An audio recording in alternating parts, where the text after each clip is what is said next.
ವೀಕ್ಷಕರೇ, YouTube channel ಮಾಡಿದ್ಮೇಲೆ audience ನಮ್ಗೆ ಹೇಗ್ ಬರ್ತಾರೆ, ಯಾವ ಆಡಿಯನ್ಸ್ ನಮ್ಗಿದ್ದಾರೆ, ಯಾವ ಟೈಮ್ ಅಲ್ಲಿ ನಮ್ಮ ವಿಡಿಯೋಗಳನ್ನ ನೋಡ್ತಾರೆ, ನಾವು ಹೇಗೆ ವಿಡಿಯೋಗಳನ್ನ ಅಪ್ಲೋಡ್ ಮಾಡಬೇಕು, ವ್ಯೂಸ್ ಸಬ್ಸ್ಕ್ರೈಬರ್ಸ್ ನ ಹೇಗೆ ಗೈನ್ ಮಾಡಬೇಕು, ಮಾನಿಟೈಸೇಷನ್ ನ ಹೇಗೆ ಕಂಪ್ಲೀಟ್ ಮಾಡ್ಕೋಬೇಕು, ಯಾವ ಒಂದು ಮಾನದಂಡಗಳು ಇಟ್ಕೊಂಡು ವಿಡಿಯೋನ ಅಪ್ಲೋಡ್ ಮಾಡಬೇಕು, ಈ ಎಲ್ಲ ಕ್ವಶನ್ಗಳು ಯೂಟ್ಯೂಬ್ ಮಾಡಿದವ್ರಿಗೆ ಇರುತ್ತೆ. ಈ ಕ್ವಶನ್ಗಳಿಗೆ ಉತ್ತರವನ್ನ ಕೊಡ್ಲಿಕ್ಕೆ ಅಂತಾನೆ ಈ ವಿಡಿಯೋನ ಮಾಡ್ತಾ ಇದ್ದೀನಿ. ಸ್ಕಿಪ್ ಮಾಡ್ದೇನೆ ಕೊನೆವರೆಗೆ ನೋಡಿ. ನೀವೇನಾದ್ರು ಫಸ್ಟ್ ಟೈಮ್ ನನ್ನ ಚಾನೆಲ್ ಬಂದು ಸಬ್ಸ್ಕ್ರೈಬ್ ಆಗದೆ ವಿಡಿಯೋ ನೋಡ್ತಿದ್ರೆ ಕಂಪ್ಲೀಟ್ ಯೂಟ್ಯೂಬ್ ರಿಲೇಟೆಡ್ ವಿಡಿಯೋಗಳನ್ನೇ ಮಾಡ್ತೀನಿ. ದಯವಿಟ್ಟು ಸಬ್ಸ್ಕ್ರೈಬ್ ಮಾಡ್ಕೊಳ್ಳಿ, ಆ ಮೂಲಕ ಸಪೋರ್ಟ್ ಮಾಡ್ತೀರಿ. ವೀಕ್ಷಕರೇ, ನಿಮ್ಮ ಮೊಬೈಲಲ್ಲಿ YT ಸ್ಟುಡಿಯೋಗೆ ಹೋಗಿ ಕ್ಲಿಕ್ ಮಾಡ್ಕೊಳ್ಳಿ. ಹೀಗೆ ಡಾಸ್ ಬೋರ್ಡು ಕಾಣಿಸುತ್ತೆ. ಈ ಡಾಸ್ ಬೋರ್ಡಲ್ಲಿ ನೀವು ಕೆಳಗಡೆ dashboard, content, analytics, community, earn ಅಂತಿದೆಯಲ್ಲ, ಇಲ್ಲಿ ಅನಾಲಿಟಿಕ್ಸ್ ಮೇಲೆ ಕ್ಲಿಕ್ ಮಾಡ್ಕೊಳ್ಳಿ. ಇದನ್ನು ಕ್ಲಿಕ್ ಮಾಡ್ಕೊಂಡ್ಮೇಲೆ ಈ ಥರ ಒಂದು ಪೇಜ್ ತರ್ಕೊಳ್ಳುತ್ತೆ. ಮೇಲ್ಗಡೆ ನೋಡಿ ಓವರ್ವ್ಯೂ, ಕಂಟೆಂಟ್, ಆಡಿಯನ್ಸ್, ರೆವಿನ್ಯೂ ಅಂತಿದೆ. ಇಲ್ಲಿ ಆಡಿಯನ್ಸ್ ಮೇಲೆ ಕ್ಲಿಕ್ ಮಾಡ್ಕೊಳ್ಳಿ. ಉಳಿದ ವಿಚಾರ ಇದ್ದರೆ ನಾನು ಮತ್ತೊಂದು ವಿಡಿಯೋನ ಮಾಡಿಕೊಡ್ತೀನಿ.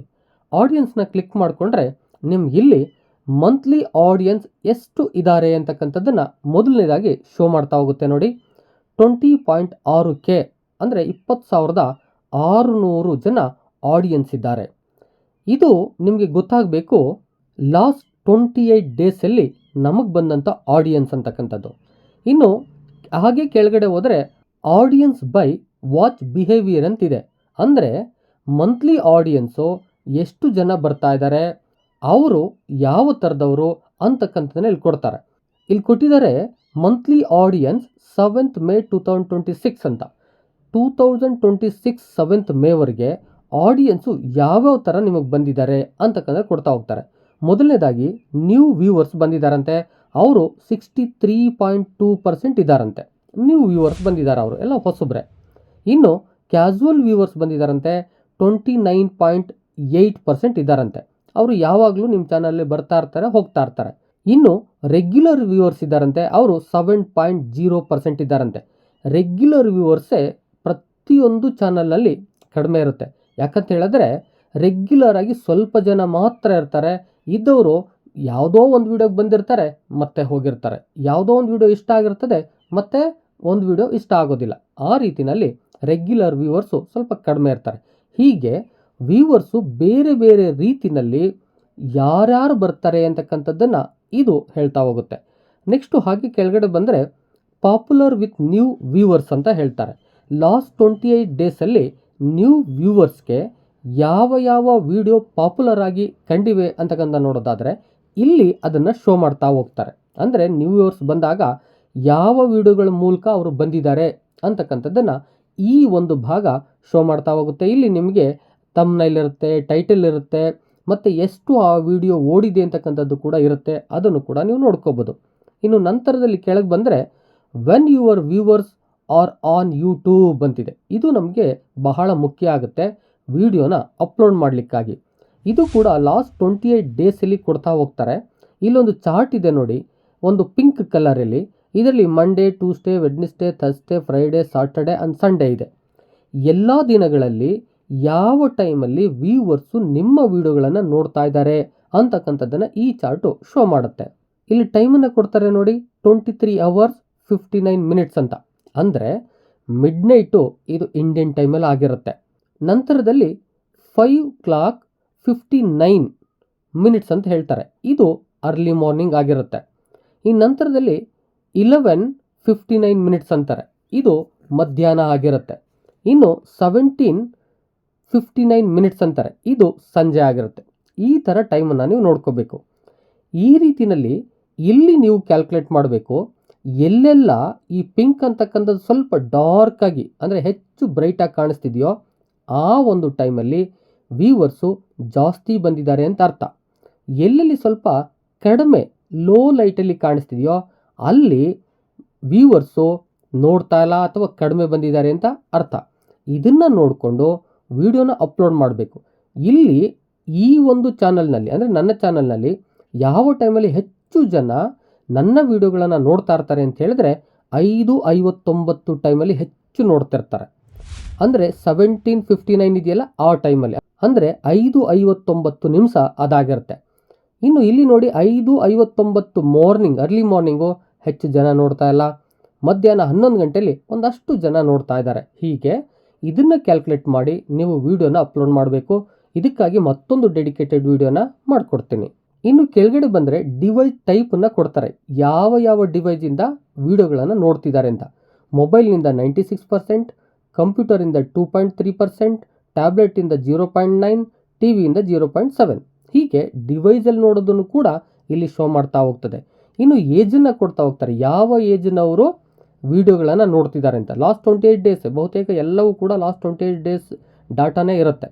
13 to 17 ಏಜ್ ಇರ್ತಕ್ಕಂಥವ್ರು 0 ಇದ್ದಾರೆ, 18 to 24 ಇದ್ದವರು 18.8 ಇದೆ, 25 to 34 ಏಜ್ನವರು 30% ಇದ್ದಾರೆ, 35 to 44 ಏಜ್ ಇರ್ತಕ್ಕಂಥವ್ರು 24.5% ಇದ್ದಾರೆ, 45 to 54% ಇರ್ತಕ್ಕಂಥವ್ರು 14% ಇದ್ದಾರೆ, 55 to 64 ಇರ್ತಕ್ಕಂಥವ್ರು 17.9% ಇದ್ದಾರೆ, 65 ಎಬೋ ಇರ್ತಕ್ಕಂಥವ್ರು 4.2% ಇದ್ದಾರೆ.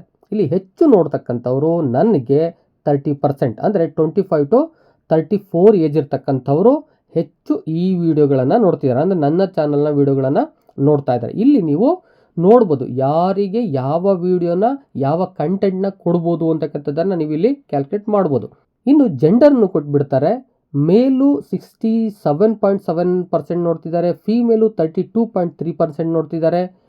ಯೂಸರ್ ಸ್ಪೆಸಿಫೈಡು ಇಲ್ಲಿ ಯಾವುದು ಇಲ್ಲ ಅಂತಕ್ಕಂಥದ್ದು. ಇನ್ನು ಜಿಯೋಗ್ರಫಿಯನ್ನು ಕೊಟ್ಬಿಡ್ತಾರೆ, ಯಾವ ಏರಿಯಾದಿಂದ ಅಂತ. ಇಂಡಿಯಾ ಬಹುತೇಕ ಆಗಿದೆ, 94%, 8% ಇಂಡಿಯಾದಿಂದಲೇ ನೋಡ್ತಾ ಇದ್ದಾರೆ.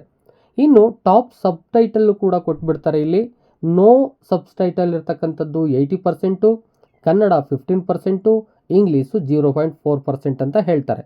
ಇನ್ನು ವಾಚ್ ಟೈಮ್ ಫ್ರಮ್ ಸಬ್ಸ್ಕ್ರೈಬರ್ಸು ಕೂಡ ಕೊಟ್ಬಿಡ್ತಾರೆ, ನಾಟ್ ಸಬ್ಸ್ಕ್ರೈಬರ್ಡ್ ಇರ್ತಕ್ಕಂಥವ್ರು 84% ನೋಡ್ತಿದ್ದಾರೆ. ಇಲ್ಲಿ ನೋಡಿ, ನೀವು ಇಲ್ಲಿ ಕ್ಯಾಲ್ಕುಲೇಟ್ ಮಾಡಬೇಕು, ಸಬ್ಸ್ಕ್ರೈಬ್ ಆಗದೇ ನನ್ನ ವೀಡಿಯೋಗಳನ್ನು ಹೆಚ್ಚು ನೋಡೋರಿದ್ದಾರೆ, ಅಂದರೆ 84% ನೋಡ್ತಿದ್ದಾರೆ.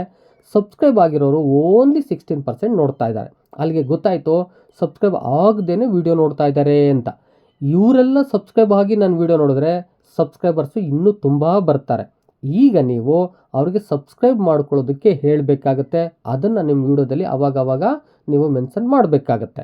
ಇನ್ನು ವಾಟ್ ಯುವರ್ ಆಡಿಯನ್ಸ್ ವಾಚಸ್ ಅಂತಕ್ಕಂಥದ್ದನ್ನು ಕೂಡ ಇಲ್ಲಿ ಕೊಟ್ಬಿಡ್ತಾರೆ, ಅಂದರೆ ಈ ಒಂದು ಚಾನಲ್ನ ನೋಡ್ತಕ್ಕಂಥ ಆಡಿಯನ್ಸು ಇನ್ನೇನೆಲ್ಲ ನೋಡ್ತಾರೆ ಅಂತಕ್ಕಂಥ ಚಾರ್ಟ್ ಇಲ್ಲಿರುತ್ತೆ. ನಿಮಗೆ ಗೊತ್ತಾಗಬೇಕಿಲ್ಲಿ, ಓಹೋ ಈ ರೀತಿಯಾದ ಕಂಟೆಂಟನ್ನು ನಾನು ಮಾಡಿದ್ರೆ ಅವರು ಹೆಚ್ಚು ನೋಡ್ತಾ ಹೋಗ್ತಾರೆ, ಎಂಗೇಜ್ಮೆಂಟ್ ಜಾಸ್ತಿ ಇರುತ್ತೆ ನನ್ನ ಚಾನಲ್ನಲ್ಲಿ ಅಂತಕ್ಕಂಥದ್ದು ನಿಮಗೆ ಗೊತ್ತಾಗುತ್ತೆ. ಜೊತೆಗೆ ನೆಕ್ಸ್ಟು ಈ ನಿಮ್ಮ ಚಾನಲ್ ನೋಡ್ತಕ್ಕಂಥವ್ರು ಬೇರೆ ಯಾವ ಯಾವ ಚಾನಲ್ ನೋಡ್ತಾರೆ ಅಂತಕ್ಕಂಥದ್ದನ್ನು ಕೂಡ ಇಲ್ಲಿ ಚಾರ್ಟ್ ಆಗಿ ಕೊಡ್ತಾರೆ ನೋಡ್ರಿ. ಅಂದರೆ ಬೇರೆ ಬೇರೆ ಯಾವ ಚಾನಲ್ ನೋಡ್ತಾರೆ ಅಂತ ನಿಮಗೆ ಅಲ್ಲಿ ಗೊತ್ತಾಗುತ್ತೆ. ನನ್ನ ಚಾನಲ್ ಕಂಟೆಂಟು ಅವ್ರ ಚಾನಲ್ ಕಂಟೆಂಟು ಯಾವುದಿದೆ ಅದರ ಟೈಟಲ್ ಮೂಲಕ ನೀವು ನೋಡ್ಬೋದು. ಅಲ್ಲಿ ಸಬ್ಸ್ಕ್ರೈಬರ್ಸ್ ಎಷ್ಟಿದ್ದಾರೆ ಅಂತಕ್ಕಂಥದ್ದನ್ನು ಕೂಡ ಇಲ್ಲಿ ನೀವು ಕ್ಯಾಲ್ಕುಲೇಟ್ ಮಾಡೋದು. ಅದೇ ರೀತಿಯಾದ ವಿಡಿಯೋಗಳನ್ನು ಮಾಡೋದಕ್ಕೆ ನೀವು ಟ್ರೈ ಮಾಡಿದ್ರೆ ವ್ಯೂವರ್ಸು ಜಾಸ್ತಿ ಬರ್ತಾರೆ, ವಾಚ್ ಅವರ್ಸು ಜಾಸ್ತಿ ಸಿಗುತ್ತೆ. ನಂತರದಲ್ಲಿ ನಿಮ್ಮ ಚಾನಲ್ನಲ್ಲಿ format that your viewers watch on YouTube, ಯಾವ ಥರದ ವೀಡಿಯೋಗಳನ್ನು ನೋಡ್ತಾರೆ ಅಂದರೆ ವೀಡಿಯೋಸ್ಗಳನ್ನು ಹೆಚ್ಚು ನೋಡ್ತಾರಾ, ಶಾರ್ಟ್ಸ್ ನೋಡ್ತಾರಾ, ಲೈವ್ಸ್ ನೋಡ್ತಾರಾ ಅಂತ ಹೇಳಿದ್ರೆ ಇಲ್ಲಿ ಅದು ಶೋ ಮಾಡುತ್ತೆ ಯಾವ್ಯಾವ ಥರದವು ಅಂತ. ನನ್ನ ಚಾನಲಲ್ಲಿ 3 ಥರದ ವೀಡಿಯೋಗಳನ್ನು ಕೂಡ ನೋಡ್ತಾರೆ, ಅದನ್ನು ಇಲ್ಲಿ ಪಿಂಕ್ ಲೈನ್ಗಳು ಶೋ ಮಾಡ್ತಾ ಹೋಗ್ತವೆ. ಅಂದರೆ ಕಂಪ್ಲೀಟ್ ಇದೆ ನೋಡಿ, ಯಾವುದು ಕೂಡ ಕಡಿಮೆ ಒಂದು ಲೈಟ್ ಇಲ್ಲ, ಎಲ್ಲದಕ್ಕೂ ಒಂದು ಡಾರ್ಕ್ ಲೈಟ್ ಇದೆಯಲ್ಲ, ಅವು ಎಲ್ಲ ಥರದ ವೀಡಿಯೋಗಳನ್ನು ನೋಡ್ತಾರೆ ಅಂತಕ್ಕಂಥದ್ದನ್ನು ಶೋ ಮಾಡುತ್ತೆ. ಹೀಗೆ ನೀವು ಆಡಿಯನ್ಸು ಯಾವ ಥರ ನಿಮ್ಮ ಚಾನಲ್ ಇರ್ತಾರೆ ನೋಡಿಕೊಂಡ್ರೆ ನೀವು ಯಾವ ಥರ ವೀಡಿಯೋಗಳನ್ನು ಮಾಡಬೇಕು ಅಂತ ಗೊತ್ತಾಗುತ್ತೆ, ಯಾವ ಟೈಮಲ್ಲಿ ಅಪ್ಲೋಡ್ ಮಾಡಬೇಕು ಅಂತ ಗೊತ್ತಾಗುತ್ತೆ, ಸಕ್ಸಸ್ ರೇಟು ಜಾಸ್ತಿ ಇರುತ್ತೆ. ನಿಮಗೆ ಆಡಿಯನ್ಸ್ ರಿಲೇಟೆಡ್ ವಿಚಾರ ಕಂಪ್ಲೀಟ್ ಗೊತ್ತಾಗಿದೆ ಅಂತ ಅನ್ಕೋತೀನಿ. ವಿಡಿಯೋ ಇಷ್ಟ ಆಗಿದ್ರೆ ಒಂದು ಲೈಕ್ ಮಾಡಿ. ಎಷ್ಟೋ ಜನಕ್ಕೆ ಈ ಒಂದು ಮಾಹಿತಿ ತಲುಪಬೇಕಾಗಿದೆ. ಯಾರೆಲ್ಲ ಬಿಗಿನರ್ಸ್ ಇದ್ದಾರೋ ಅವ್ರಿಗೆ ಖಂಡಿತ ಈ ಮಾಹಿತಿ ಬೇಕಾಗುತ್ತೆ. ಆ ದಿಸೆಯಿಂದಾಗಿ ದಯಮಾಡಿ ಶೇರ್ ಮಾಡಿ. ಇನ್ನೂ ಏನಾದ್ರು ಕೇಳಬೇಕು ಹೇಳಬೇಕು ಅಂತಿದ್ರೆ ಕಾಮೆಂಟ್ ಬಾಕ್ಸ್ ಅಲ್ಲಿ ಬಂದು ಕಾಮೆಂಟ್ ಮಾಡಿ. ಮತ್ತೊಂದು ಇದೇ ರೀತಿಯಾದ ವಿಡಿಯೋ ಜೊತೆ ನಿಮ್ಮೊಟ್ಟಿಗೆ ಬರ್ತೀನಿ. Thank you all, love you all.